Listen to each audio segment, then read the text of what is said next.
Ողջույն սիրելի հետևորդներ, ԱՄՆ գլխավոր լուրերի այս թողարկմանը դիտեք։ Միացյալ Նահանգներում ավերիչ եղանակային պայմանները դարձել են առնվազն 42 մարդու մահվան պատճառ։ Ավերվել են հարյուրավոր տներ, շատերն անհետ կորած են համարվում։ Նոր փոթորիկների ու ձնաբքի վտանգ կա առաջիկա օրերին։ ԱՄՆ դաշնային դատարանը արգելել էր վենեսուելական հանցախմբի անդամների արտաքսումը, սակայն Թրամփի վարչակազմը շարունակել է գործընթացը, առաջացնելով բողոքի ալիք։ Իրավապաշտպանները պնդում են, որ կառավարությունը խախտել է դատական որոշումը, իսկ Սպիտակ տունը հայտարարում է, որ գործել է օրենքի սահմաններում։ Թրամփը վաղը կզրուցի Վլադիմիր Պուտինի հետ, ինչ մանրամասներ է հայտնել մամուլին ԱՄՆ նախագահը։ Նախագահ Դոնալդ Թրամփը փոխարինել է Քենեդիի անվան կատարողական արվեստի կենտրոնի ղեկավարներին, նորերի թվում նաև ինքն է։ Վաղը կհրապարակվեն 1963 թվականին նախագահ Ջոն Քենեդու սպանության բոլոր փաստաթղթերը, Թրամփն է մանրամասներ հաղորդել։ ԱՄՆ տարբեր քաղաքներում՝ Նյու Յորքում, Չիկագոյում, Բոստոնում, Սավաննայում եւ այլուր հազարավոր մարդիկ մասնակցել են Սուրբ Պատրիկի օրվա շքերթներին։ Ես Հարություն Մինասյանն եմ եւ շնորհակալ եմ նախորդ նյութի շրջանակում ձեր ակտիվության համար ու խնդրում եմ նույն ընթացքն ապահովել նաեւ այս մեկի համար։ Նյութերը հավանելն ու բաժանորդագրվելը մեզ կօգնեն ավելի արագ զարգանալ, իսկ ձեզ ապագայում ավելի հագեցած ու բազմաբովանդակ նոր հաղորդումներ ունենալ։ Եվ այսպես, Միացյալ Նահանգների հարավային եւ կենտրոնական հատվածներում տեղի ունեցած ավերիչ եղանակային պայմանները խլել են առնվազն 42 մարդու կյանք, տորնադոների, փոշու փոթորիկների եւ անտառային հրդեհների հետևանքով։ Հարյուրավոր տներ ավերվել են։ Եղանակային այս անոմալիան ընդգրկել է Միսուրի, Միսիսիպի, Ալաբամա, Կանզաս, Տեխաս, Օկլահոմա եւ Արկանզաս նահանգները։ Ազգային օդերևութաբանական ծառայությունը տվել էր բարձր ռիսկային նախազգուշացում, ինչը Միացյալ Նահանգներում հազվադեպ է հանդիպում։ Փոթորիկային համակարգը սկիզբ էր առել ուրբաթ եւ շարունակվել է մինչեւ կիրակի։ Նոր փոթորիկներ են սպասվում առաջիկա օրերին, ինչը կարող է ել ավելի վատթարացնել իրավիճակը։ Միսուրիում մահացել է 13 մարդ, հիմնականում տորնադոյի հետևանքով։ Միսիսիպիում 6 զոհ, Ալաբամայում 3, Կանզասում 8 մարդ մահացել է փոշու փոթորիկների հետևանքով, երբ ավելի քան 50 մեքենա բախվել է մայրուղու վրա։ Տեխասում 3 զոհ, որոնք մահացել են ճանապարհատրանսպորտային պատահարների ժամանակ փոշու փոթորիկների պատճառով։ Օկլահոմայում 4 մահ, ուժեղ քամիների եւ անտառային հրդեհների հետևանքով։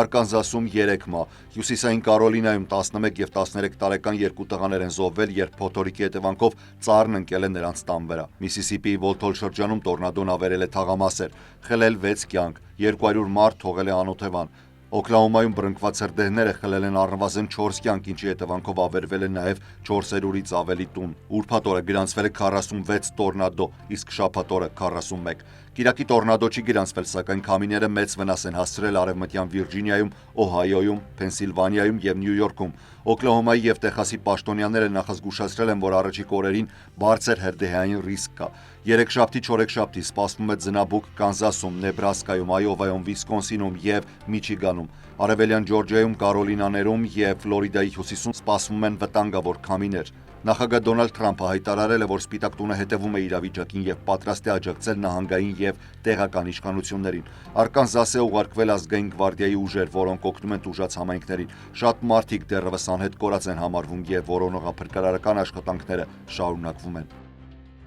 100 տարի առաջ 1925 թվականի մարտին Ամերիկայի ամենամահաբեր տորնադոն հարվածել է հարավարևելյան Միսուրիին եւ մոտ 352 կիլոմետր անցնելով ավերել Իլինոյսն ու Ինդիանան։ 695 մարդ էր զոհվել, ավելի քան 2000-ը վիրավորվել։ Գլխավոր փոթորիկը ստեղծել է առնվազն 7 այլ տորնադոներ, որոնք շարունակվել են դեպի Քենթուկի եւ Ալաբամա։ 3 նահանգների տորնադոն ժամանակակից չափանիշներով կհամարվեր F5 մակարդակի, որը կազմել է մոտ 1 մղոն լայնությամբ հզոր մրրիկ 418 կմ/ժ արագությամբ քամիներով։ 1925 թվականին հուսալի եղանակային կանխատեսում գոյություն չուներ եւ նախազգուշացման համակարգ չկար։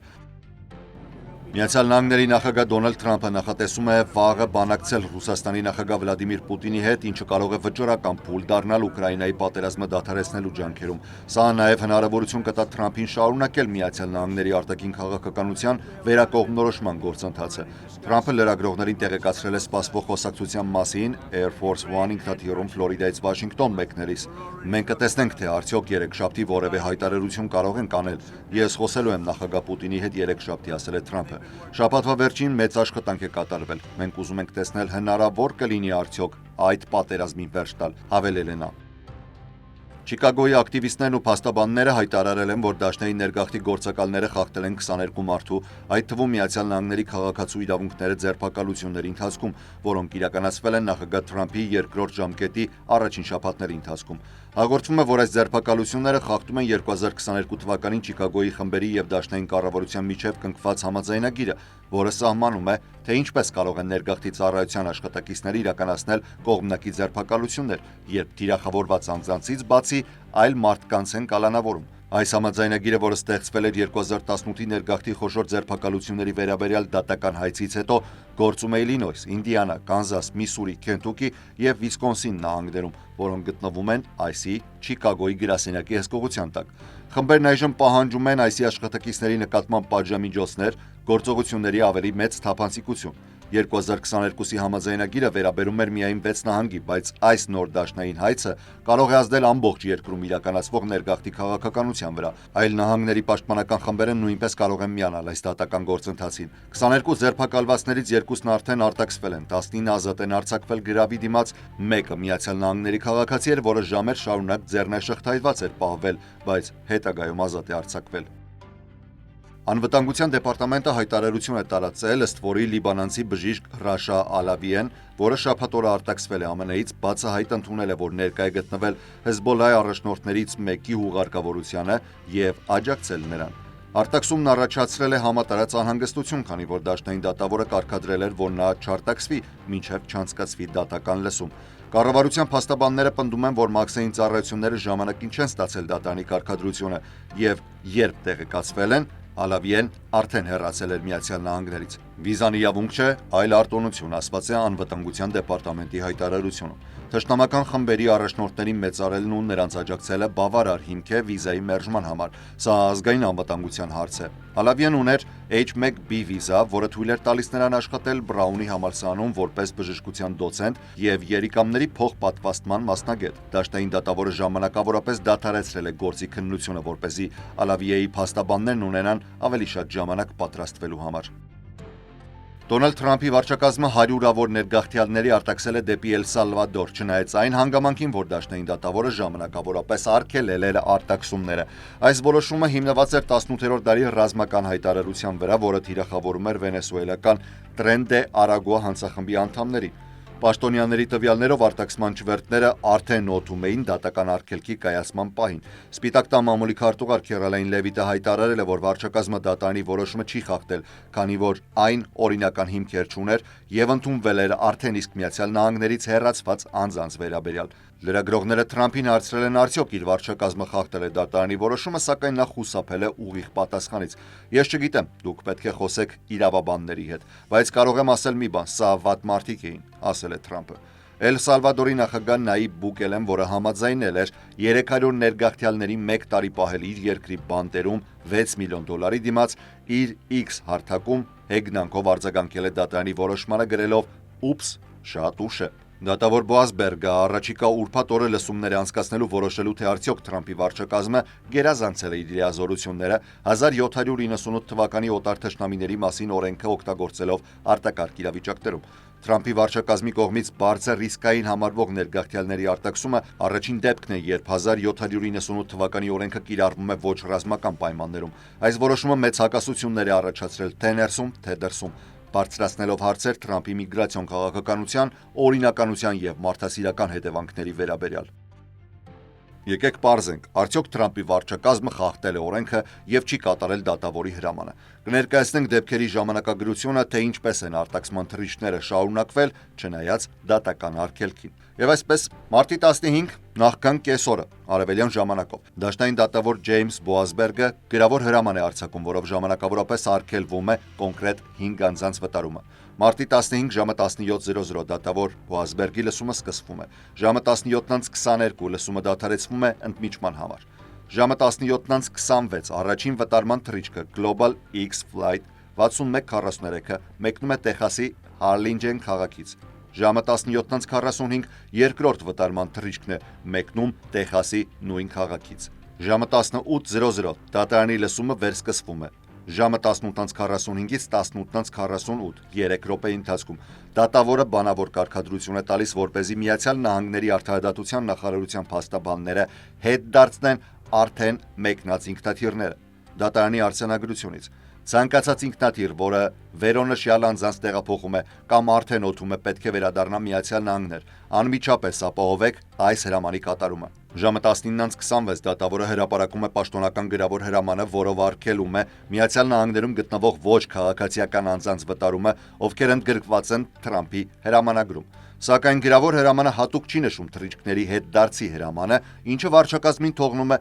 որոշակի գործողության ազատություն։ Ժամը 19:36 առաջին վտարման թռիչքը վայրէջք է կատարում Հոնդուրասի Կոմայագուա քաղաքում։ Ժամը 19:37 երրորդ վտարման թռիչքն է մեկնում Տեխասի Հարլինջեն քաղաքից։ Ժամը 20:08 երկրորդ վտարման թռիչքը վայրէջք է կատարում Հոնդուրասի Տեգուսի Գալպա քաղաքում։ Դատական փաստաթղթերում սխալմամբ նշվել էր, թե թռիչքը վայրէջք է կատարել Սան Սալվադորում 20:02-ին, սակայն թռիչքի հետևման տվյալները ցույց են տալիս, որ այն իջել է Հոնդուրասում։ Ժամը 21:52-ին երրորդ վտարման թռիչքը վայրէջք է կատարում Սան Սալվադորում, Էլ Սալվադոր։ Ժամը 23:37-ին երկրորդ վտարման թռիչքը կրկին մեկնում է Տեգուսի Գալպայից։ Մարտի 16-ին 0:21-ին երկրորդ վտարման թռիչքը վայրէջք է կատարում Սան Սալվադորում, Էլ Սալվադոր։ Մարտի 16-ին ժամը 15:46-ին Արդարադատության նախարարությունը ներկայացնում է դատավորին ծանուցում, որ իրենք գիտակցում են նրա որոշումները, բայց նշում են, որ որոշ մարդիկ արդեն արտաքսվել են։ Նրանց հայտարարությունից մեջբերում որոշ անձախմբերի անդամներ արդեն հեռացվել են Միացյալ Նահանգներից նախքան դատարանի երկրորդ կարգադրության հրապարակումը։ Հաստացի Թրամփի վարչակազմը շարունակել է արտաքսման գործընթացը, չնայած որ դատավորը բանավոր հրահանգ էր տվել հետ բերել ինքնաթիռները։ Գրավոր հրամանում չկար ուղիղ հրահանգ թռիչքները հետ դարձնելու մասին, ինչը կարող էր օգտագործվել որպես օրինական բացթողում։ Դատական գործընթացը շարունակվում է, եւ դեռևս պարզ չէ, թե արդյոք վարչակազմը խախտել է դատարանի հրամանը։ Այսօր Թրամփը այցելել է Ջոն Քենեդի անվան կատարողական արվեստների կենտրոն, որտեղ ղեկավարել է տնօրենի խորհրդի նիստը։ Սա առաջին դեպքն էր, երբ Թրամփը այցելել է արվեստի այս նշանավոր հաստատությունը, որը երկրորդ պաշտոնավարման սկզբից սկսել է արմատապես փոխել։ Նախագահը հեռացրել էր նախկին տնօրենի խորհուրդը, հայտարարելով, որ նրանք չեն կիսում մեր տեսլականները արվեստի եւ մշակույթի ոսկե դարի համար։ Նա նոր խորհրդի կազմում ընդգրկել է իր աջակիցներին, այդ թվում Սպիտակ տան աշխատակազմի ղեկավար Սյուզան Ուայլզին, ԱՄՆ գլխավոր դատախազ Փեմ Բոնդին եւ փոխնախագահ Ջեյ Դի Վենսի կնոջը Ուշա Վենսին, սակայն ամենակարևորը Թրամփն ինքն իրեն նշանակել է կենտրոնի վարչության նախագահ։ Թրամփի հանրապետական համախոհները նախկինում դժգոհություն էին հայտնում, որ Քենեդի կենտրոնի արվեստի ծրագրերը չափազանց լիբերալ ուղղվածություն ունեն։ Թրամփը նշել է, որ կենտրոնում պետք է լինեն իրապես լավ ներկայացումներ, ընդգծելով, որ ամենաշատը պահանջարկ ունեն Բրոդվեյի հայտնի մյուզիքլները։ Նախագահը նաև դժգոհել է բեմադրությունների բարձր ծախսերից։ Քենեդիի կենտրոնը բացվել է 1971 թվականին եւ ավանդաբար վայելել է երկկուսակցական աջակցություն։ Նախագահ Դոնալդ Թրամփը հայտարարել է, որ վարչակազմը երեքշաբթի կհրապարակի բոլոր պետական փաստաթղթերը կապված 1963 թվականին նախագահ Ջոն Քենեդու սպանության հետ։ Մարդիկ տասնամյակներ են սպասել այս պահին, ասել է Թրամփը, այս մասին հայտարարելով Ջոն Քենեդի անվան կատարողական արվեստների կենտրոն այցելության ժամանակ։ Թրամփը նշել է, որ կհրապարակվի շուրջ 80,000 էջ փաստաթուղթ, որոնք նախկինում կամ գաղտնազերծված էին, կամ խմբագրված։ Մենք աներևակայելի մեծ քանակությամբ փաստաթղթեր ունենք, դուք շատ բան ունեք կարդալու, չեմ կարծում, որ որևէ բան խմբագրվելու է, ասել է նախագահը։ Նախագահ Թրամփը հայտարարել է, որ Ջո Բայդենի կողմից տրված ներման հրամանագրերը իրավական ուժ չունեն, քանի որ դրանք ստորագրվել են աթոփենի ինքնագրչի միջոցով, այլ ոչ թե անձամբ նախագահի կողմից։ Այլ կերպ ասած Ջո Բայդենը չի դրանք ստորագրել, բայց ամենակարևորը նա նույնիսկ տեղյակ չի եղել դրանց մասին, գրել է Թրամփը իր Truth Social հարթակում։ Աթոփենը մեխանիկական սարք է, որը կրկնօրինակում է մարդու իրական ստորագրությունը։ Այն Միացյալ Նահանգների նախագահների կողմից օգտագործվել է տարբեր փաստաթղթեր ստորագրելու համար։ 2011-ին Բարակ Օբաման առաջին օգտագործեց այն հայրենասիրության ակտի երկարաձգումը ստորագրելու համար։ Թրամփը պնդում է, որ աթոփենով ստորագրված ներման հրամանագրերը անվավեր են, սակայն սահմանադրությունը հստակ չի նշում, թե ինչ ձևով պետք է տրվի ներման հրամանագիր։ Սպիտակ տան մամուլի քարտուղար Քերոլայն Լևիտը նշել է, որ հարցն այն է, արդյոք նախագահը տեղյակ է եղել այդ ներման հրամանների մասին։ Ես ատոփեն օգտագործել եմ միայն աննշան փաստաթղթերի համար, ասել է Թրամփը։ Նրա խոսքով նա երբեք այն չի օգտագործել ներման հրամաններ կամ կարևոր փաստաթղթեր ստորագրելու համար։ Իրականում Թրամփի հայտարարությունը իրավական ուժ չունի, քանի որ նախագահները լիազորված են ներման հրամաններ տալու անկախ ստորագրման ձևից։ Սակայն այս թեման կարող է քաղաքական շահարկումների առարկա դառնալ։